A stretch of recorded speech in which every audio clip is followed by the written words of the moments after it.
Bienvenidos a revivir las memorias que México nos dejó. En este video vamos a recordar objetos y costumbres que alguna vez fueron parte esencial de la vida cotidiana en México, pero que hoy están a punto de desaparecer o ya lo hicieron. Vamos a hacer un viaje al pasado. Suscríbete si el video te hace sentir como la famosa frase, los recuerdos nos permiten vivir dos veces. Durante muchos años, el teléfono fijo fue una pieza central en los hogares mexicanos. Tener uno no solo era útil, sino también un símbolo de estatus y modernidad. A finales del siglo XX, especialmente entre los años 70 y 90, contar con línea telefónica era casi un lujo. En muchas colonias había listas de espera para instalar uno, y la gente solía presumirlo como si fuera una conquista. Los teléfonos de disco eran los más comunes, de colores pastel o negro, con un sonido muy particular al girar cada número, y un timbre fuerte que hacía eco por toda la casa. Luego, llegaron los de botones, algunos con pantallas pequeñas que marcaban el número marcado, otros con altavoz. Pero en todos, la rutina era la misma. Contestar con un «bueno», hablar desde la sala o el comedor y cuidar que nadie más levantara el otro auricular desde otra habitación. Los teléfonos fijos no solo servían para llamadas importantes, eran parte del día a día. Se usaban para hablar con los amigos, pedir comida, escuchar chismes o simplemente pasar el tiempo. Las mamás se pasaban horas platicando con las comadres, y los adolescentes vivían pegados al aparato, a veces enrollados con el cable, hablando en secreto. También era común tener un directorio telefónico escrito a mano o en la clásica libreta pegada al lado del aparato. Si alguien llamaba y no contestabas, no había buzón de voz, ni WhatsApp, ni nada. Simplemente lo intentaban más tarde o dejaban el recado con quien contestara. Con el paso del tiempo y la llegada de los celulares, el teléfono fijo fue perdiendo protagonismo. Hoy en día muchos hogares ya no tienen uno, o solo lo conservan por costumbre o porque viene con el paquete del Internet. Sin embargo, para muchos mexicanos, el teléfono fijo es sinónimo de una época más simple, más pausada, en la que cada llamada se esperaba con emoción y se atendía con atención. Las máquinas de escribir, que en su momento fueron herramientas esenciales en oficinas y hogares, han experimentado una notable disminución en su uso en México, al igual que en muchas otras partes del mundo. Esta declinación se debe principalmente a la aparición y adopción masiva de las computadoras y laptops. Las máquinas de escribir se vendían en tiendas de artículos de oficina, como distribuidoras especializadas, así como en tiendas departamentales como Sears o el Palacio de Hierro. También era común encontrarlas en mercados de segunda mano o en talleres de reparación donde se vendían modelos reacondicionados. Las clases de mecanografía formaban parte importante de la educación técnica en México. Era común que en las secundarias técnicas, preparatorias y academias comerciales se enseñara esta habilidad como una herramienta fundamental para acceder a trabajos de oficina. En un salón amplio, con hileras de escritorios de madera y máquinas de escribir mecánicas alineadas, los alumnos aprendían a colocar correctamente los dedos sobre el teclado, comenzando siempre con las teclas guía. Para muchas jóvenes, especialmente mujeres, aprender mecanografía era el primer paso hacia una carrera como secretaria o auxiliar administrativa, y obtener un certificado de mecanografía era casi una garantía de empleo en oficinas gubernamentales, notarías, despachos o bancos. ¿Recuerdas haber usado las máquinas de escribir? El casete fue, durante varias décadas, el corazón musical de miles de hogares mexicanos. Pequeño, rectangular y con dos carretes que giraban en sincronía, este formato marcó a toda una generación que vivió la música de una forma más física y cercana. Era común tener una caja llena de casetes en casa, algunos originales con la portada del artista impresa, otros grabados desde la radio con canciones favoritas cuidadosamente capturadas entre comerciales. El casete no solo era música, también servía para grabar voces. Algunas personas hacían mensajes personalizados, cuentos o incluso cartas habladas que se enviaban a familiares lejos, especialmente antes de que las llamadas fueran comunes o económicas. Además, en las escuelas era usual que los maestros pidieran escuchar un diálogo en inglés o que se presentaran tareas grabadas en casete. En los autos, el estéreo con casetera era un lujo, y no faltaban los que usaban un lápiz para rebobinar la cinta cuando se trababa. Una técnica clásica y efectiva que aún se recuerda con cariño. Con la llegada del disco compacto, el casete fue desapareciendo poco a poco. Sin embargo, sigue ocupando un lugar especial en la memoria colectiva. Escuchar el clic al insertar el casete, el sonido del motor girando la cinta y el momento en que la música empezaba a sonar, Todo eso formaba parte de un ritual íntimo y entrañable que ninguna lista digital ha podido igualar. Hoy, muchos lo recuerdan con nostalgia, y algunos incluso los coleccionan o reproducen en grabadoras antiguas como una forma de reconectar con el pasado. El radio portátil fue durante muchos años un compañero fiel en los hogares y calles de México. Pequeño, con antena larga y perilla para buscar la estación, era fácil de llevar a todos lados. A la cocina, al taller, a la tiendita, al campo o a la playa. Funcionaba con pilas y bastaba con prenderlo y girar el dial para encontrar música, noticias o partidos de fútbol. No importaba si era de AM o FM, el radio siempre estaba presente. Muchas personas lo usaban desde temprano para escuchar las noticias al despertar, los horóscopos o los chistes del locutor de moda. A mediodía, sonaban las rancheras o baladas viejitas y en la noche los programas de llamadas en vivo o relatos de terror. Los domingos eran especiales, porque había transmisiones de béisbol, boxeo o fútbol, y la gente se reunía a escuchar, incluso en la calle o en la banqueta. También era muy común que los abuelitos tuvieran su radio portátil junto a la cama o en su sillón favorito. Lo cuidaban mucho, lo limpiaban con esmero y sabían exactamente en qué punto del dial estaban sus estaciones favoritas. Algunas marcas populares eran Sony, Panasonic, Sanyo o Philips, y muchas personas aún los conservan como recuerdo. Con el tiempo llegaron los celulares, las bocinas Bluetooth y las apps, pero el radio portátil nunca desapareció del todo. Sigue vivo en los mercados, en los taxis, en los pueblos y en los talleres mecánicos, porque más allá del sonido, lo que da el radio es compañía. El despertador fue el primer sonido del día en muchos hogares mexicanos. Era un aparato pequeño, generalmente de plástico o metal, con manecillas y números grandes. Algunos tenían campanas arriba que sonaban fuerte, como si quisieran sacudirte de la cama. Otros eran digitales, con luces rojas o verdes, que marcaban la hora con precisión y emitían un pitido agudo que no dejaba dormir a nadie. Estaban en los burós junto a la cama y funcionaban con pilas o con cable. Era común que las mamás lo pusieran todas las noches, girando la ruedita hasta la hora deseada, para que en la mañana todos se levantaran a tiempo, para ir a la escuela, al trabajo o simplemente empezar el día. Muchos recordamos ese ring que se metía hasta en los sueños y que, aunque molestaba, era parte de la rutina diaria. Con el paso del tiempo, los celulares fueron reemplazando al despertador. Ahora usamos alarmas digitales con tonos suaves o música personalizada, pero muchos aún conservan su viejo despertador, ya sea guardado en una caja o todavía funcionando, porque más que un reloj, era el inicio de cada día.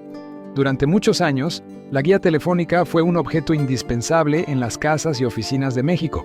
Era un libro grande, grueso, con hojas delgadas y letra pequeña, lleno de números de teléfono organizados por orden alfabético. Cada año llegaba una nueva, envuelta en plástico, y las personas la recibían con emoción, como si fuera una herramienta mágica que te conectaba con el mundo. En la mayoría de las casas, la guía estaba junto al teléfono fijo, en una mesita especial, acompañada de una libreta de notas y una pluma. Cuando alguien necesitaba el número de una persona, una tienda, un doctor o una empresa, simplemente la buscaba ahí. Las páginas amarillas eran para negocios y servicios. Plomeros, cerrajeros, carpinteros, taxis. Todo estaba ahí, bien clasificado. Las blancas, en cambio, eran para números personales. Buscar en la guía era todo un arte. Pasar las hojas rápido, sin que se rompieran, encontrar el apellido correcto y revisar si el número seguía siendo el mismo. Algunas personas incluso marcaban con un círculo los contactos más usados, o dejaban papelitos entre las páginas como separadores. Con la llegada de los celulares e Internet, las guías telefónicas fueron perdiendo su utilidad. Hoy, casi nadie busca un número en papel, y muchos jóvenes ni siquiera saben que existieron. Sin embargo, para quienes vivieron esa época, la guía telefónica fue más que un libro. Fue una herramienta diaria, una conexión con los demás y un símbolo de los tiempos en que todo se buscaba con paciencia y se encontraba. El fax. Por muchos años, una herramienta clave en oficinas, escuelas y negocios de México. Servía para enviar documentos a distancia usando la línea telefónica. Aunque hoy parezca increíble, con solo marcar un número y colocar una hoja en el aparato, ese mismo documento llegaba en pocos minutos a otra ciudad o incluso a otro país, impreso al instante en la oficina de alguien más. Era común ver el fax en escritorios importantes, al lado del teléfono y la computadora. Funcionaba con papel térmico o hojas normales, y cuando empezaba a sonar, todos sabían que llegó un fax. El sonido era inconfundible, un pitido largo seguido de unos ruidos como de robot, y luego, poco a poco, la hoja comenzaba a salir. A veces se atoraba, salía borrosa o se cortaba a la mitad, y había que intentarlo de nuevo. Pero aún así era una maravilla para la época. Muchos lo usaban para enviar contratos, cartas, pedidos o avisos urgentes. En las escuelas se enviaban oficios, calificaciones o comunicados a otras instituciones. También fue muy útil para trámites gubernamentales, donde se necesitaba que un documento llegara en caliente. En algunos lugares, el fax era compartido por varias oficinas, así que se hacía fila para mandar o recibir. Con el paso del tiempo, llegaron el correo electrónico, los escáneres y los archivos digitales, y el fax fue desapareciendo poco a poco. Hoy son pocos los que lo usan, aunque en algunos juzgados, notarías o dependencias todavía se mantiene por tradición o por cuestiones legales. Pero quienes vivieron su época recuerdan el fax como un símbolo de modernidad y eficiencia. Fue uno de los primeros pasos hacia la comunicación rápida y directa entre oficinas, cuando aún no había internet, pero ya existía la necesidad de estar conectados. Antes de los mensajes por celular o correo electrónico, las cartas eran la forma más común y especial de comunicarse a distancia. En México, escribir una carta era un acto lleno de intención y cariño. Se tomaba papel y pluma, se elegían bien las palabras y se escribía con calma, pensando en la persona que la iba a leer. Podía ser una carta de amor, una felicitación, un saludo a un familiar lejano, o simplemente para contar cómo iba la vida. Después de escribirla, se doblaba con cuidado, se metía en un sobre, se ponía el nombre y la dirección del destinatario y se llevaba al correo. A veces había que comprar estampillas y si era muy lejos, se agregaban más. Luego solo quedaba esperar. Las cartas podían tardar días o semanas, pero cuando llegaban, provocaban una gran emoción. Abrir un sobre, leer una letra conocida, sentir el papel en las manos, era algo muy especial. Muchas personas guardaban sus cartas en cajas, como recuerdos de momentos importantes. También eran comunes las tarjetas postales que se enviaban desde lugares turísticos con una breve nota, o las cartas entre novios que incluían flores secas, fotos, dibujos o frases cursis. En los pueblos, el cartero era muy esperado, y cuando llegaba con cartas, la familia se reunía para leerlas juntos. Con el paso del tiempo, las cartas se volvieron menos comunes. El teléfono, el correo electrónico y los mensajes por celular hicieron más rápido todo, pero las cartas dejaron huella.